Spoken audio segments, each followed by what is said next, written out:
We're going to talk about Pseudomonas bacteremia treatment and outcomes. During COVID-19, we did a lot of different studies, looked into, and one of the things even prior to that, Dr. Destache and I started looking at was Pseudomonas, because, as Dr. Hansen will know, it's a pretty severe infections when patients get it. They could have significant bad outcomes. It's tricky to treat. It gets resistant very quickly.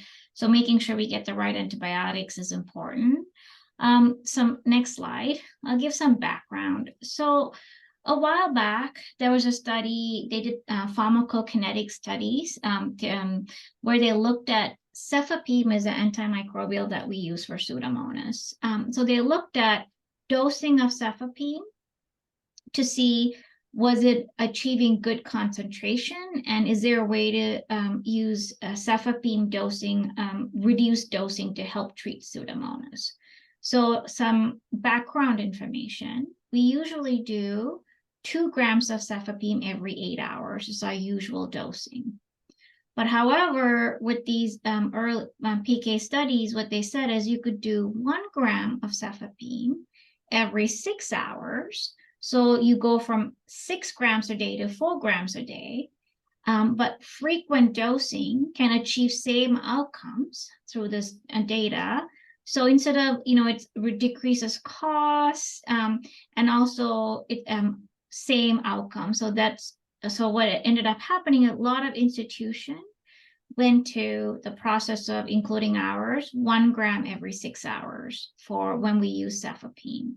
And we only kept 2 grams every 8 hours for neutropenia patients who were severely immunocompromised. So that's a little bit of a background. So Dr. Destache and I, when we do a lot of other projects and in my clinical practice too, I was seeing a lot of complication when it came to Pseudomonas infections and antimicrobial choices. So we started asking a little bit more questions. So cefepime infusion for gram-negative, Q12 hours, Q8 hours. New studies showed that beta-lactams can be given shorter duration, smaller dose, longer administration. So this process was adapted to another antibiotic we use called piperacillin tazobactam, commercial name is Zosyn. So just like cefepime, Zosyn is also a beta-lactam. And Zosyn, what we did was we went from 4 grams every 6 hours, we went to 4 grams every 8 hours, and we started giving it over 4-hour infusion. So that worked. We extended the infusion over 4 hours, and what we got, the theory behind it and the data behind it is extended infusion provides longer time about the minimum inhibitory concentration, which is important for clinical success of beta-lactam antibiotics. So this is kind of a little bit of background, but newer studies with the PK studies, what everybody did was just gives 1 gram of cefepime over 6 hours, but we really didn't implement the extended component to cefepime. We did it for Zosyn, but we didn't do it for cefepime. And including ourselves, we instituted it. So then our question was, how are patients doing with cefepime dosing in the current regimen, their outcomes? So next slide. So Dr. Destache, you could. Okay. So we went ahead and created a retrospective review of all adult patients admitted to our medical center with bacteremia caused by Pseudomonas and treated primarily with monotherapy with anti-pseudomonal antimicrobials. Those are listed right here. So we excluded patients that were pregnant, on chronic hemodialysis or continuous renal replacement therapy, and we excluded pediatrics from the data collection. And so we had a total of 111 patients with Pseudomonas bacteremia over this time interval. and the overall mortality in Pseudomonas bacteremia was 33%. The majority of patients in this retrospective review were treated on the general medicine floor, 59% compared to 41% were in the intensive care unit. So here's some of our results, and we divided up our results based on patients who survived and then patients who had a mortality event. And so there wasn't too much differences in terms of the weights of the patients. There was a significantly higher Apache 2 score, which is a measurement of severity of illness, and high Apache 2 scores are correlated with mortality. Length of hospitals. I do want to point out the reason we were wanted to look at the weight, because beta-lactam dosing and weight of the antibiotics, weight of the patient beta-lactam dosing is important, because sometimes if a patient has really high BMI, if you use the current dosing, it's not appropriate. You have to push up the beta-lactam. So, but all these patients kind of fell into our appropriate weight area. Sorry, Chris. Okay, and then the length of therapy wasn't statistically different. Length of hospital stay wasn't significantly different. And the time from admission to positive culture was also not significantly changed. So the majority of patients received either piperacillin and tazobactam or cefepime. There was a minority of patients that received some other agents. And the median minimum inhibitory concentration wasn't different between the two groups in terms of outcome. But there was a significant difference in mortality when patients received 4 grams per day compared to patients that received 6 grams per day. I want to kind of highlight one other thing that Dr. Destache said about the minimum inhibitory concentration. For us, it's really important that cefepime MIC is low to have good outcomes. In clinical world, we don't usually use it. If a cefepime MIC is 8 or more, even if they say susceptible, we don't use it. We really want it to be lower MIC. And what was really interesting is when we looked at these data, the MIC for both groups were very low at 2. Okay. So then we looked at some other results. We did capture patients with some renal insufficiency during therapy. None of the patients had correlations between that and mortality. They didn't have a correlation between mortality and COVID infection. There was a correlation in patients that required mechanical ventilation as well as an ICU bed. So that was significant, as well as vasopressor use to support their blood pressure. Okay, so ICU level of care, including mechanical ventilation and vasopressor use, was significantly associated with reduced survival in Pseudomonas bacteremia. And then cefepime 4 grams per day was associated significantly with increased mortality. And so we're trying to figure out from a pharmacodynamic standpoint why that is, because it's somewhat contra to the pharmacodynamics of beta-lactams that are time dependent, not concentration dependent. And so we might have to do some more population PK data to look at that. So anybody have any questions then? Thank you.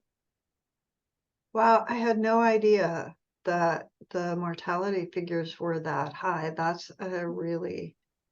Pseudomonas is a very tricky gram-negative infection. Even when you treat it appropriately, if they require pressors or ventilator, they have higher mortality. After this data came back, we changed our practice.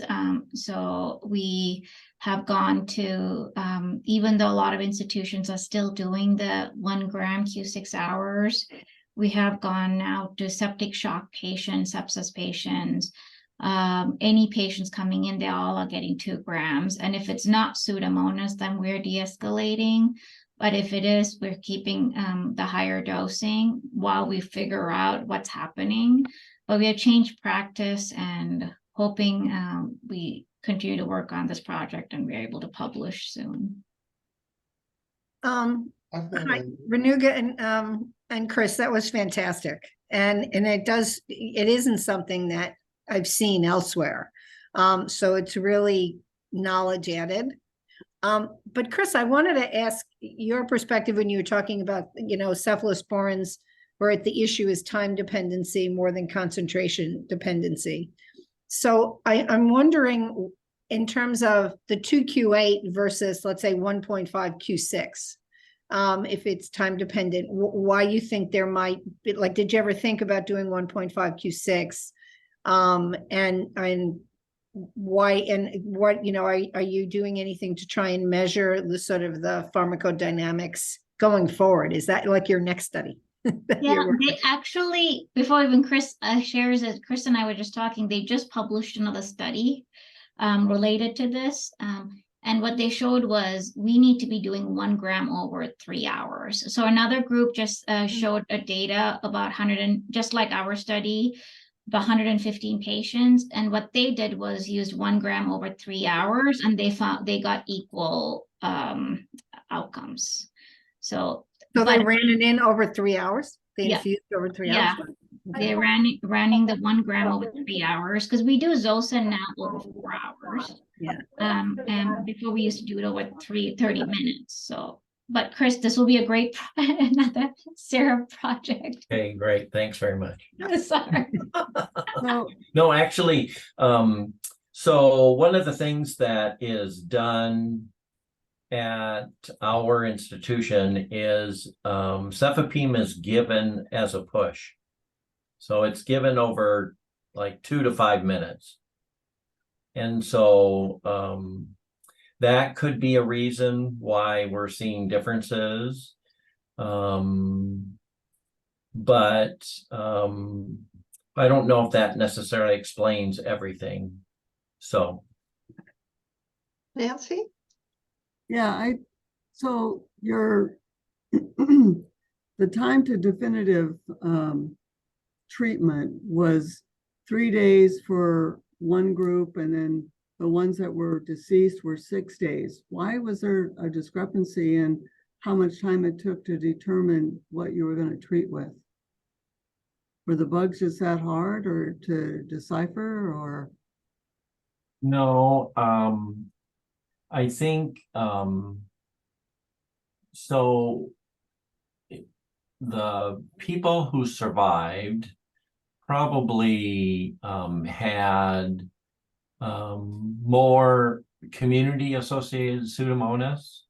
Okay. And then the people who died, there may have been some of those patients that had their Pseudomonas cultured after 3 days of hospitalization, and so they're probably more associated with hospital-acquired Pseudomonas. And so maybe that could be a component of the people who died. That's So, a really good question. We'll address that when we write the paper. But what like Chris is saying, usually sometimes they could come in for like congestive heart failure. Nobody thinks about bacteremia, pneumonia, and they get cultures later, and then or they come in initially and they get intubated at day 2 for some other reason, and they got hospital acquired infection, and then they get but that's a good point. We could look into that. So, and then another question was, over time, do you guys look at emergence of resistance to anything else, especially in the patients that die? How often do you take cultures and reassess the susceptibility profile? Yeah, so for bacteremia, we consider Pseudomonas a complicated gram-negative bacteremia, so we always repeat the culture. So like bacteremia for E. coli and Proteus, we not so strong gram-negatives. If it's related to UTI, a lot of times we don't repeat those because you assume if patient clinically improves, you just finish treating. But Pseudomonas we always repeat. For the most part, it becomes pretty negative. After 48 hours of antimicrobials, we repeat and the cultures are negative. But if they're positive, we will get another susceptibility for the most part. I don't know if we looked at that, Chris, for our patients, but we could do that if there's a change in the susceptibility. yeah, that's probably something I'll have to reanalyze or relook at all of these patients to see how many of them had changes in their MIC over time. Yeah, well, since Pseudomonas is notorious for emerging resistance and can be as little as 2 to 3 days with a different mechanism. And so I was just wondering if that complicated the analysis or not. Yeah, that's a good point. Yeah, we could go look at those patients. You see, Yeah, I have a quick question. Have you considered there might be some genetic predisposition of the patient that contribute to their susceptibility to the antibiotics, for example? I know we are doing some aminoglycoside related hearing loss, and some people have completely different response to the same dosing. So I'm just thinking there might be some genetic issues in that as well. Yeah, thanks. That's really interesting question. I have not looked into that, but that's really, how you metabolize genetic difference. It could be a reason. Yeah, for sure. how is it metabolized? It's mostly renally excreted unchanged. Oh, really? Yeah. Hmm. Hmm.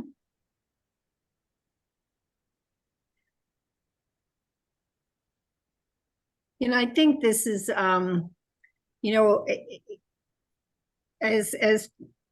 I don't recall your name. Is it Yusufu?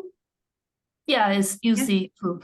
I think that was a really sort of great question, but there's not as much variability on metabolism with the cephalosporins as opposed to aminoglycosides, et cetera. But this study makes you stand up and take notice that those issues may be bigger than we've thought, right? And so I think it's you're going to publish this pretty soon, right, Renuga? Yeah, Chris and I are planning to get this out pretty soon because we just presented this, Kelsey Witherspoon, our other faculty, she went to IDSA and she presented this data and everybody's really excited. But even before that, like my biggest concern is this could be causing harm to patients, so we really need to get this out there so that, we should go back to our old practice or do the 1 gram over 3 hours and look into this more. And can I ask you and how many patients did you decide to keep on dual therapy? I mean, I know you would have excluded those sort of folks, but or are there a subset of patients that were on an aminoglycoside and cefepime, or you just did monotherapy for everybody? Just monotherapy. They're all monotherapy. And if you had changing MIC as you went along, is there another line of antibiotic that you would have switched to? Yeah, usually what we do is if the MIC changes, then you look at the new susceptibility pattern. So if it's meropenem, for example, it's a carbapenem. If it looks much better, lower MIC, we will immediately switch to that. Sometimes Pseudomonas are so tricky, they become resistant really fast. So then, these days we're also using another drug called Zabaxa, cefiderocol. I'm using commercial names, sorry. But these are much higher cephalosporins that have much more impact on Pseudomonas. So we always switch, and sometimes if we get into that trouble and patient's still doing bad, we do aminoglycoside on top of a beta-lactam. So but unfortunately, not all patients get consulted to infectious disease. So how we do is different than, when we have 14 hospitals, or even in this hospital, like we have, so depends on how others are doing. So sometimes it's really important to have a practice change, because we can't always lay eyes on all the patients when we're not part of the team. Yeah. Wow. So can I ask a question? Why do you prefer cefepime over cetolizine tazobactam? Is it the cost? Cost, yeah, for Okay. sure. And antibiotic stewardship too. So like cefepime is like a couple of, I don't know, I'm just making it up, maybe $20 versus like Zabaxa, for example, is like, $500 per dose. So it's a huge difference in cost. Is there a big difference in efficacy, Nancy? Well, cetolizine tazobactam seems to be a pretty good anti-Pseudomonas drug. Every Pseudomonas will have a resistance mechanism to every drug. So it really does depend on what the initial MIC is. Renuga and Chris are the experts here as far as treating patients. I'm just in that ivory tower and look at what looks good on a plate. So it's a lot different. The other thing is, was there a correlation between the morbidity of these patients? The ones in ICU are probably sicker, and does that have a statistical significance with your outcome, or does that matter? Yeah, I think, the ICU patients, just based on Apache 2 scores, are going to be sicker. And so compared to the patients on the floor, for example, just the general medicine floor, and even in the ICU patients, you have differences in acuity or severity of illness. And so we would need to have a lot more patients to be able to differentiate morbidity compared to mortality.